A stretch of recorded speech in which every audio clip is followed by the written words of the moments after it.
ഇതൊരു പ്രതീകാത്മകമാണെങ്കിലും ഇതിലൊരു കോംപ്രമൈസിൻ്റെ ഒരു സ്വരമുണ്ട്. എന്നാൽ യഥാർത്ഥ ജീവിതത്തിൽ കോംപ്രമൈസർ ഉണ്ടാവാറില്ല. അത് വഴക്ക് പടർന്നു പിടിക്കുകയും വഴക്കിലൂടെ ഇങ്ങനെ നീണ്ടു പോവുകയാണ് ചെയ്യാറ്. അപ്പോൾ പഴയ സമയത്തുണ്ടായ ആ രീതിയിൽ തന്നെ വേണമെന്ന് ശാഠ്യം പിടിക്കുന്നത് വഴിയാണ് പല വഴക്കുകളും ഉണ്ടാകുന്നത്. അതേപോലെ തന്നെ പണം ആവശ്യപ്പെട്ടിട്ടുള്ള പ്രശ്നങ്ങളും ഇങ്ങനെയാണ് പല വീടുകളിലും ഈ പോരിന് ഇടവരുന്നത്. അപ്പോൾ ഇത്രയും കാര്യങ്ങൾ വളരെ ശ്രദ്ധിച്ച് നീങ്ങേണ്ടത് ഇന്നത്തെ കാലഘട്ടത്തിൽ അത്യാവശ്യമാണ്. ഇപ്പോൾ വരുന്ന ആരായാലും അവരെ ബഹുമാനിക്കുക. അത് അവരൊരു വേറൊരു വീട്ടിൽ നിന്ന് വന്ന ആളാണെങ്കിലും കൂടി അതൊരു ചടങ്ങ് പോലെ നിൽക്കാതെ അവരാ വീട്ടിൽ അംഗമായിട്ട് കരുതി നീങ്ങി കഴിഞ്ഞാൽ പ്രശ്നങ്ങളെല്ലാം തീരും.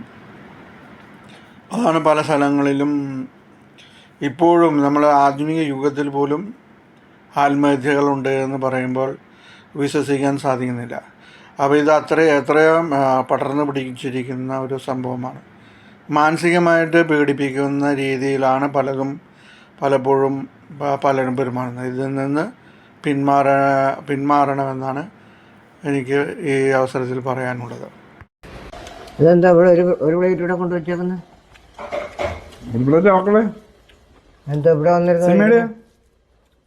അപ്പൻ്റെ ഭർത്താവിൻ്റെ അമ്മയുടെ ഒക്കെ കൂടെ ആയിരുന്നു കഴിക്കും. അന്യ വീട്ടിലാണോ? അന്യ വീട്ടിലേ അല്ല, ഞാൻ കഴിക്കുന്ന സ്ഥലമുണ്ടല്ലോ. ഇപ്പം ഞങ്ങളൊക്കെ ഇങ്ങനെയൊന്നും അല്ല. ഞങ്ങളൊക്കെ ആണെങ്കിൽ ഞങ്ങൾ എല്ലാവർക്കും വിളമ്പി കൊടുത്താൽ ഞങ്ങൾ പോയി വേറെ ഇരുന്ന് പോയി എടുത്തുകൊണ്ട് വെച്ച് കഴിക്കും. ഇപ്പൊ കൂടി ഇരുന്ന് കഴിച്ചെങ്കിലേ ഒക്കൂ. ഞാനും കഴിഞ്ഞേറ്റേക്കാം. ഒരു വീട്ടിൽ ഉള്ളവരല്ലേ? ആന്നോ? പിന്നെന്തോ അല്ല, അങ്ങനെ ഇരിക്കണമെങ്കിൽ ഇരുന്നിട്ട് ഞാനും കഴിഞ്ഞേറ്റേക്കാം. ഞാൻ വേറെ പോയിരുന്ന് കഴിച്ചോളാം.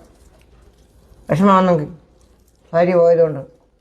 അവളിച്ച് പോയില്ല, മമ്മിയുടെ വാക്ക് കേൾക്കുന്നതിനെ പറ്റി അവളിച്ച് പോയി. അങ്ങനെ എല്ലാവരും ചെയ്തിട്ടുള്ളത്. ഇനി ഇപ്പോഴത്തെ തലമുറ നമുക്ക് അറിയത്തില്ല. എന്തുവാ ഇപ്പോഴത്തെ തലമുറ? പണ്ട് അങ്ങനെ അന്നത്തെ അമ്മൂരും കൊണ്ടിരിക്കുന്നത് ഇപ്പോഴും അതിൻ്റെ ഒരു മര്യാദ. മമ്മിയുടെ മോളാണെങ്കിലോ ആരുടെ മോളായാലും പിന്നെന്തോ എനിക്ക് മമ്മിയുടെ കൂടെ ഇരുന്ന് കഴിക്കാം. ഞാനും കഴിക്കുന്നില്ല, ഞാൻ മക്കളുടെ കൂടെ പോയിരുന്ന് കഴിച്ചോളാം. പിന്നല്ല, മര്യാദ വേണം ഏത് കാര്യത്തിനായാലും. നീ ഇതെവിടെ പോടാ? പിന്നെ അല്ല എന്തോ എന്റെ ഭാര്യ എന്നെ തോപ്പിക്കാൻ നീ ഇവിടെ ഞങ്ങൾ രണ്ടുപേരും അവളെ വിളിച്ച് എല്ലാവരും കൂടെ ഇവിടെ വന്നിരുന്നു. ഈ കല്യാണം നടത്തിയപ്പോ അച്ഛൻ പറഞ്ഞു എന്ത് വരുന്ന നിങ്ങൾ ഒരു ശരീരമാണെന്നല്ലേ പറഞ്ഞേ? ആണോ? നീ ഉണ്ടില്ലല്ലോ അവളെ ഉണ്ണിക്കണം. എന്തോ ആയിക്കോട്ടെ. ഒരു ഭാര്യയും ഭർത്താവ് പാർട്ട്നേഴ്സാ. പണ്ടത്തെ കാലത്തായിരുന്നു ഭാര്യയും ഭർത്താവ് എന്ന് പറഞ്ഞാൽ അടുക്കള കാലത്തെ കാര്യം പറഞ്ഞേ ഉള്ളൂ. എനിക്ക് എന്നെ വിഷമമൊന്നുമില്ല, വരുന്നത് കഴിച്ചോളാൻ പറ. പിന്നെ ഒരു മര്യാദ ഇല്ലാത്ത കാര്യം മമ്മിക്ക് പറയാനുള്ള എല്ലാം പറഞ്ഞിട്ട് പിന്നെ എന്നെ അങ്ങ് വിട്ടേരെ. നിങ്ങൾ വന്നിരുന്ന് കഴിക്കണേ.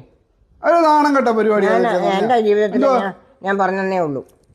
എന്തെങ്കിലും അത്യാവശ്യങ്ങൾ ആപത്തും വരുമ്പോ മരുമോള് കൊള്ളാമോ? മാത്രം മരുമോള് കൊള്ളത്തില്ല. എല്ലാവരും കൂടെ ഇരുന്ന് കഴിക്കുന്ന അങ്ങനെ ഒരു ശീലം ഇല്ലാത്തോണ്ട് ഞാൻ അങ്ങ് പറഞ്ഞേ ഉള്ളൂ. അങ്ങനെ പറയരുത്, അത് മോശമാണ്. സിമി എണ്ണിച്ച് വന്ന് ഇവിടെ വന്നിരിക്കും. കഴിക്കേ. അങ്ങനെ ആരും തറയിലൊന്നും ഇറങ്ങി കഴിക്കേണ്ട ആവശ്യമില്ല. എന്തെങ്കിലും ഒരു ആവശ്യം വരുവാണെങ്കിൽ എല്ലാരും അങ്ങോട്ടും ഇങ്ങോട്ടും സഹകരിച്ചാ പോന്നെ. വേണ്ട വേണ്ട വേണ്ട എണ്ണിച്ചോ. അങ്ങനെയുള്ള കളിയൊന്നും ഈ വീട്ടിൽ വേണ്ട. അതൊക്കെ മമ്മി അങ്ങ് പട്ടാഴി ചെല്ലുമ്പോ നിങ്ങളുടെ വീട്ടിൽ ചെല്ലുമ്പോ അവിടെ കാണിച്ചാൽ മതി. അതൊക്കെ ഒരു വീട്ടിലില്ല. ഇപ്പൊ മമ്മിയുടെ ആങ്ങളമാരുടെ വീട്ടിലോട്ട് ചെന്ന് നോക്കുക, എല്ലാരും ഒരു ടേബിളിൽ ഇരുന്നാ കഴിക്കുന്നത്. ഇവിടെ മാത്രം എന്തോ അങ്ങനെ എന്താ അത്രയ്ക്ക് പോക്കോട്ടെയാണോ?